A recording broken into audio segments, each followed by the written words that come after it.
The choices we make today create the future that we are dreaming of. Hello everyone, we Himaksh and Aditya, the student of Vishwa Bharti Public School, Noida, are here to present you with the model of futuristic metropolis city. Before we start, let me first talk about SDG on which our city is based upon. Sustainable Development Goal is one of 17 Sustainable Development Goals established by the United Nations General Assembly in 2015. The official mission of Sustainable Development Goal is make city inclusive, safe, resilient and sustainable.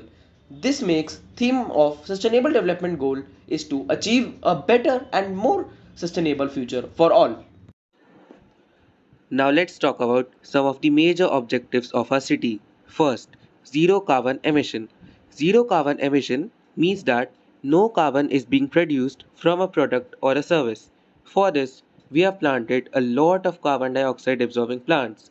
Dracena and rubber plants are ideal for this job. They can be grown in any climate and terrain.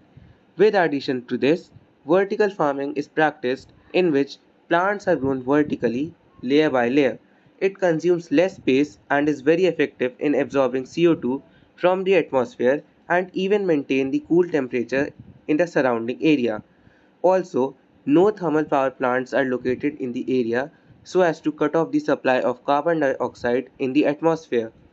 In place of LPG cylinders, electrical gas stoves are used. Second, waste management system. The major issue in the world is plastic. To counter this, there are a few yet very effective measures. First of all, a major portion of plastic is recycled to make plastics bricks. It is done in the waste management power plant. For this, plastic is heated and mixed with sand. The technique is simple, but the produced bricks are hollow and have the double strength of concrete.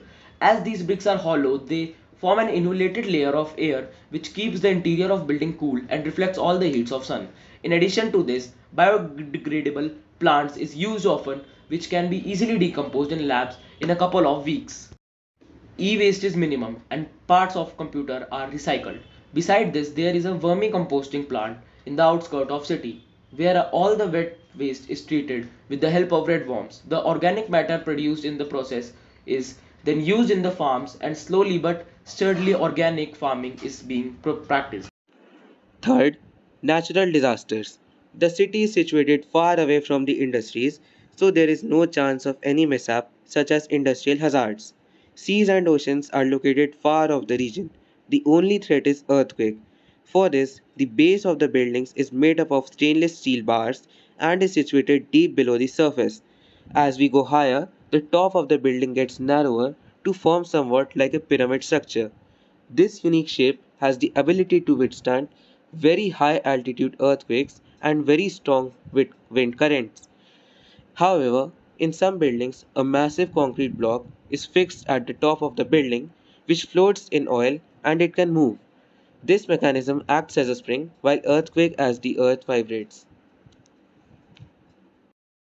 Fourth, energy source. For the energy needs of the city, a large windmill plant is set up in the outskirts of the city. The city is located at a high elevation and wind blows almost throughout the day. All the electricity is stored in the transformer which is then directly transferred to the city via cables situated underground. A solar panel plant is also located outside the city. It stores all the solar energy for the later use in night. The street lights here are connected to solar panels which store electricity for functioning during night. Now, I will give you some details of the city. The city spans over an area of about 10 square kilometers and the population is about 3,000 people.